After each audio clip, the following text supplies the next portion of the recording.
Hula guys, balik lagi di Manusia Receh bersama Acul SW Studio.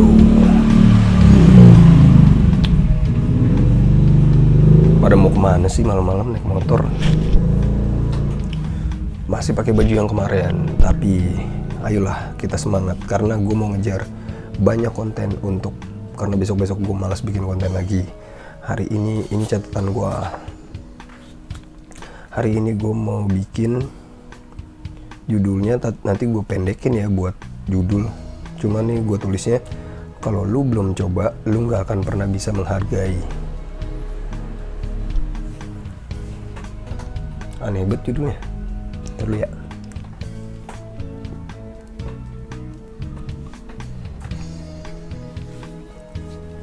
Oke, maksudnya gimana ya?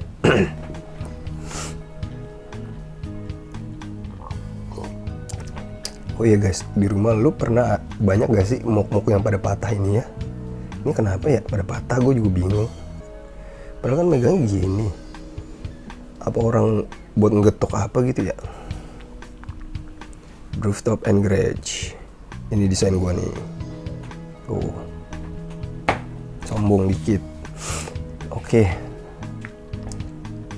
Kalau lu belum pernah coba, lu gak akan pernah bisa menghargai. Oke, dari pengalaman gue berdagang. Pertama, lu gak bakalan ngeh tentang pedagang. Lu lagi di rumah, ada orang dagang nih lewat, sate. Bang, beli sate. Oke, dibikinin, bayar. Atau yang paling jelimet tuh ibaratnya mama ya, beli apa, nawar. Lu ibaratnya gue udah ngerasain nih berdagang gitu kan, gue ngerasain capeknya bawa gerobak, capeknya nge-set up di lapak, capeknya bikin masak gitu kan. Terus ada orang beli, terus nawar. Nah, apalagi bocil-bocil yang sering ngata-ngatain pedagang. Bang, geli bang, gitu kan. Kampret juga tuh. Bang, geli bang. Abangnya berhenti, bocilnya kabur. Ya, bocil kocak. Itu bener-bener gila. Gue sekarang udah bisa ngehargain ya gimana capeknya seorang pedagang. Gue kalau beli, dia harganya misalnya berapa? Dulu gue misalnya beli gini, sate padang 25.000. Lah, malah amat sate padang 25.000. Di sono aja yang 20.000 gitu. Akhirnya gue kesono agak jauhan. Tuh kalau ibu-ibu kayak gitu tuh, ya beli sate padangnya di sana aja, murah. Begitu enak lagi. Di sini kurang enak. Kalau cowok kan pengennya cepet ya. Iya, di sini ada, ngapain kesana gitu. Nah, kalau gue beli aja udah. Karena gue menghargai betapa capeknya dia berdagang gitu, buka usaha. Yang sering gue ini kan gue kan mangkal ya guys. Jadi gue tuh mangkal bawa gerobak. Sekarang gue gerobaknya udah nggak di rooftop lagi naruhnya karena jauh. Jadi gue taruhnya titip lagi di satu tempat yang lebih dekat. Nah, di situ bayar lagi tuh. Banyak guys yang harus dibayar. Nanti gue ini deh, gue bikin satu konten lagi tentang apa aja yang diperluin kalau lu mau dagang gitu ya. Oke, kita lanjut ya. Nah, gue kan mangkal itu adalah lu bawa gerobak, taruh di lokasi lu, lu jualan. Itu capek guys, set up, bawa kayu taruh di got gitu kan, setup tempat, kalau hujan terpalnya tarik ke atas, jebret, masak, layanin, packing, kembalian, kali berapa puluh orang. Itu gue pernah nggak duduk dari jam 4 sampai jam 8, jam 9 malam. Pernah gue sampai nggak duduk, sampai dengkul gue tuh sakit gitu ya. sorry.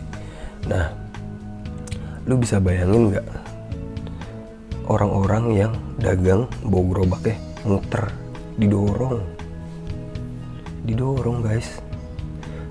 Gue kan lapaknya diem, suka lewat tuh kan orang-orang yang dagang gerobaknya didorong, itu pada begini mukanya nih, capek guys, kecapean, gile. Kalau dipikir gini, kenapa dia dorong gerobaknya nggak mangkal aja? Karena dia belum punya uang mungkin ya. Satu, dia belum punya uang buat bayar lokasi spot mangkalnya, karena dia harus bayar. Gua itu bayar sebulan, itu sebulan untuk lokasi di pinggir got ya, di pinggir got doang itu 500.000. Itu di pinggir got loh, bukan di tempat-tempat yang adem, bukan, pinggir jalan di got gitu. Kocak ya, 500.000. Gimana yang tempatnya luas atau bagus itu bisa 1 juta, 2 juta, 3 juta gitu sebulan. Nah, orang-orang pedagang-pedagang yang nggak bisa bayar itu, ya dia terpaksa harus dorong gerobaknya. Ada spot kosong, dia berhenti situ. Kalau ada yang ngomelin, dia pindah lagi. Itu keringetan, keringetan. Gokil. Lu tahu tukang nasi goreng yang suka muter-muter, itu gerobaknya kan gede banget ya. Gua tuh gerobaknya cuma 120 cm, 100 cm. Itu udah ngos-ngosan guys. Gerobak nasi goreng, gerobak ketoprak yang 2 meter. Buset. Guys, hargai dah, bener. Kalau punya uang beli dah, biar cepet habis, kasihan. Gue beneran dah ngeliat orang-orang itu ya, gokil sih. Ada satu momen gue kenalan sama tukang jamur crispy, udah agak ya bapak-bapak lah ya. Ya gue aja mukanya udah kayak bapak-bapak, gabung sama mereka semua. Ngomong gini ke gue, saya ini pedagang paling lama mas di sini. Hah? Pedagang paling lama? Emang berapa lama pak? Udah dagang di sini di Cipinang Muara. Saya udah 11 tahun dagang di sini. Dagang jamur crispy. Dan dia menceritakannya dengan pride gitu, dengan proud, dengan bangga gitu. Wah, kalau buat gua, lah itu bukannya jelek ya. Kalau buat dia kayak, bus gua orang lama nih gitu kan. Gua mungkin kalau di perusahaan gini, wah gua tuh orang lama, gua udah 25 tahun di perusahaan ini, wah keren kan gua. Padahal buat orang-orang yang mungkin ilmunya di atas dia, lah lu bukannya buruk ya kayak gitu. Maksudnya gimana? Jadi gini, lu udah jualan jamur crispy selama 11 tahun ya. Dari 11 tahun itu lu kemana aja? Uangnya kemana aja? Kenapa lu gak nyewa orang karyawan buat bantuin lu? Kenapa lu gak buka cabang? Kenapa lu gak macem-macem dah? Kenapa dalam 11 tahun itu gerobaknya itu aja, nggak nambah gerobaknya, jualannya itu aja, karyawannya lu doang. 11 tahun gitu. Wah, banyak banget guys yang pengen gue bahas soal dagang di jalan. Kayak gila, ilmu masyarakat ke bawah kali ya, kayak gimana ya. Gue ngejelasinnya takut bikin ini, gue takut bikin rusuh. Jadi gini ya, buat mereka itu berdagang adalah mencari sesuap nasi. Jadi gue berdagang untuk hidup gue besok. Jadi hasil dagangan gue buat listrik, buat makan, buat kebutuhan rumah. Nah, buat besoknya lagi, gue dagang lagi. Alhasil apa? Ya habis aja duitnya gitu, paling kekumpul buat pulang kampung. Akhirnya apa? Bisnisnya itu aja. Ini jadi pelajaran buat gue ya. Wah anjir, gue baru dagang di sini hari kedua, tapi udah dikasih jedotan shock terapi kayak gini. Sama kayak waktu ngantor 15 tahun tuh kan nggak kerasa guys. Tiba-tiba udah kerja nih. Lah udah 15 tahun kerja, nyaman gitu. Jadi lah hasil dari 15 tahun kerja gue apa? Nah si bapak penjual mushroom crispy asik, jamur crispy ini apa? Sama aja. Hasil 11 tahun dagang gue apa? Nggak ada. Tapi ada, yaitu adalah gue tetap bertahan hidup buat makan dan listrik gue kebayar, kebutuhan keluarga gue kebayar. Tapi ya udah, that's it, itu aja gitu. Sama kayak kerja, ya itu aja. Sebulan habis, itu aja gitu. Sangat keren banget sih pengalamannya. Jadi lebih menghargai ilmu, ya. Ternyata ilmu itu bener, nggak cuma lu dari bangku kuliah, bangku sekolah. Di jalanan tuh ilmu banyak banget guys. Tolong dihargai lagi, itu ilmu. Dan lu bisa dapat ilmu itu dari orang apapun gitu.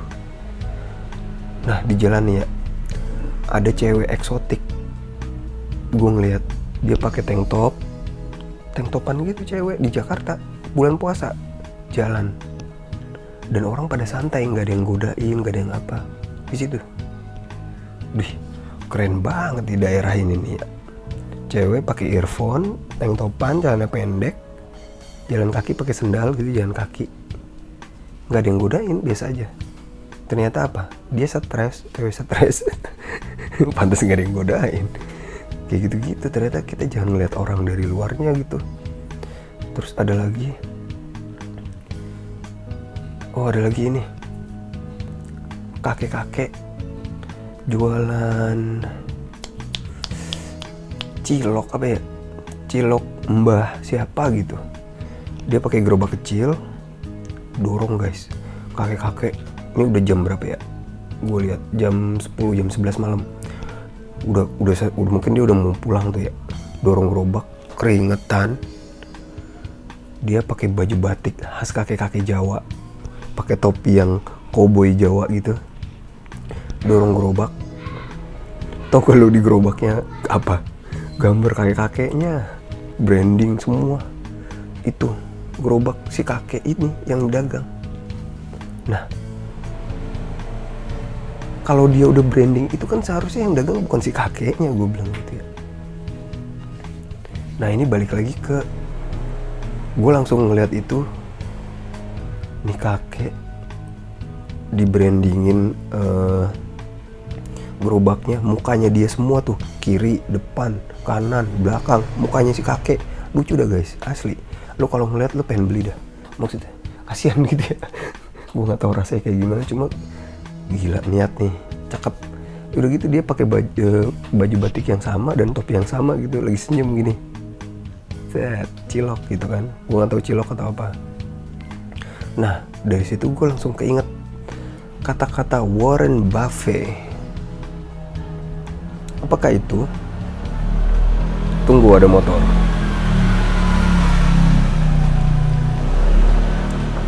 Jadi Warren Buffett pernah bilang gini,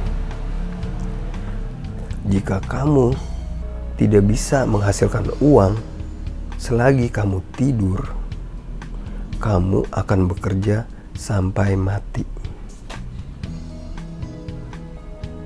Gue ulangin, jika kamu tidak bisa menghasilkan uang saat kamu tidur, kamu akan bekerja sampai kamu mati. Artinya apa? Si kakek ini mungkin udah jualan cilok dari muda, nikah, tua, kakek 4 fase. Dia tidak bisa menghasilkan uang saat dia tidur. Maksudnya saat dia tidur adalah apa? Mungkin dia bikin sistem pakai karyawan. Jadi bukan dia lagi yang kerja karena dia udah kakek-kakek. karyawan yang kerja, dia bayar karyawannya. Kedua, investasi, dia bisa dapat dividen dari situ. Gue nggak tahu ya ilmu keuangan orang-orang. Dia tidur dapat uang, dapat dividen dan macam-macam sebagainya. Jadi dia hidupnya sama aja, kerja buat hidup gitu. Kerja dulu dapat uang baru hidup. Kalau dia nggak kerja, dia nggak dapat uang, dia bisa hancur hidupnya. Dari muda sampai tua, mungkin sampai mati, dia harus bekerja baru dia dapat uang. Itu kata Warren Buffett. Oke guys, itu aja. Jadi semoga kita bisa menghargai banyak hal di hidup ini, termasuk yang di sekeliling kita ya. Istri kita sehat, pacar kita sehat, anak kita sehat, kita bisa punya pekerjaan, kita udah punya klien, kita punya mainan, kita punya orang tua yang masih ada. Orang tua gue udah nggak ada loh dua-duanya. Gue jadi bingung nih. Jadi ternyata kemarin tujuan gue adalah sebisa mungkin bikin orang tua gue bahagia, walaupun dalam hati gue ya, anjir gue belum bisa ya bikin orang tua gue bahagia gitu. Kayaknya ya, gue nggak tahu orang tua gue mikirnya gimana. Sekarang udah nggak ada. Akhirnya tujuan gue selanjutnya adalah membuat keluarga kecil gue bertahan dan bahagia gitu. Jadi hargai lagi apa yang ada di sekitar kita. Hargai itu, ada barang-barang rusak, lampu yang dijepit pakai jepitan jemuran tuh, karena gue males banget. Kalau ada temen gue ngeliat, gue diketawain lagi nih. Pakai tripod harga 50.000 yang udah patah-patah. Alhamdulillah ya. Udah, thank you guys. Sampai ketemu di konten selanjutnya.